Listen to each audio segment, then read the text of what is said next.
Hello everyone, while this is Look into History, and restoration work has just wrapped up on a stunning ceiling fresco from Pompeii located in southern Italy. Now, the fresco once decorated a grand banquet hall in the Casa con Pacificio, also known as the House of the Bakery, situated in the city's Regio Ninth District. Conservatives began the painstaking process in the lab where they painstakingly examined and pieced together scattered decorative fragments. Now, once they mapped up the original layout, the team actually integrated the pieces into a modular, now curved reconstruction of the vaulted ceiling. Now, this clever setup isn't just for display, it actually allows researchers to easily add more fresco pieces as new fragments are uncovered in the future.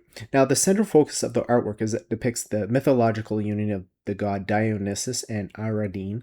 So far, conservators have successfully reconstructed a large focal panel showing while Dionysus reclining on a chariot, gazing toward while Ariadne as she plays a harp. Now, framing this main scene is an intricate array of detail, including small shrines, theatrical masks, garland motifs, winged genii, and allegorical figures representing the seasons. It is a remarkable piece of ancient art, offering us an extraordinary look into Roman world's rich decorative culture.